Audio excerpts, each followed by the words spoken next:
willing to bet that more people have died from malaria in the last 1 month than those who have died from HIV/AIDS. But there's still this stigma surrounding HIV. Are we doing enough to remove the stigma? I think for the stigma has reduced considerably. And I tell you what, before I left the HIV response, people were accusing me of using actresses and actors as HIV positive people on television because they look so well. Now, what we have today, which are the tools which are powerful, are the tools we can treat people now, and in point of fact, that's created a little issue for us because, before, because HIV killed, people were a little afraid. Now, they tell you that, maybe I can take drugs, So that stigma is actually gone. But what it remains is the transmission. The girls there today, less than 30% of them know how HIV is transmitted.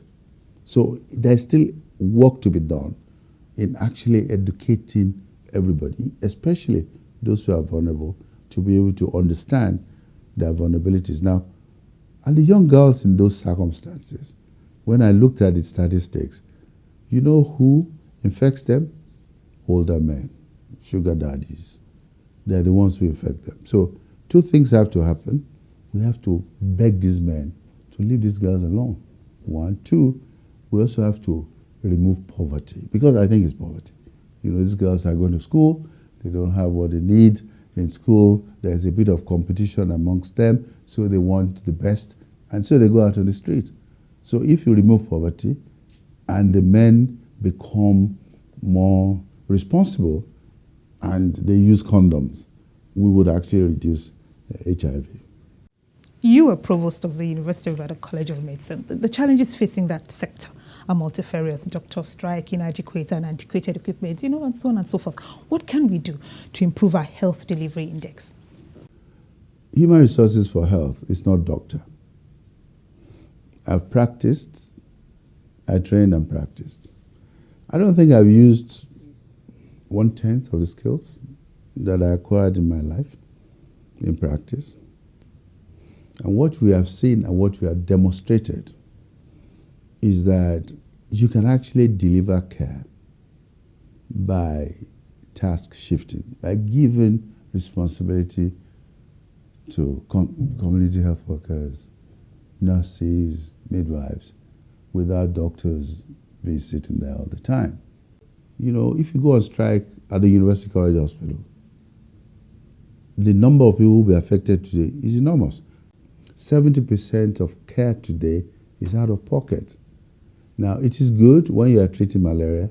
It is good when you are treating the odd infection. It is bad when you are treating diabetes, blood pressure, which requires you to keep putting money out there. Now, because we have moved in terms of our lives and we are doing better, people are living longer today, you are going to have an epidemic of older people who are poor, who are not going to get resources to be able to look after themselves. So we need proper health finance. And I think health insurance is a must for everybody. We must cover everybody with some minimum care. The Nigerian public servant, or what we do with our public service, needs to be revisited. You get what you pay for. If you don't pay them well, you won't get them to work. Now, the system as is currently constructed needs a bit of tweaking. If I qualify in medicine today and I don't have access to housing, I don't have access to a car, I don't have access to good education for my children, I'm going to be very nervous. You cannot give people 5,000 every month and expect them to give productivity of 50,000. It won't happen. So there is a need to reconfigure and think about what we're going to do with our public service. I have no answers, but I just believe that That's something that we have to do.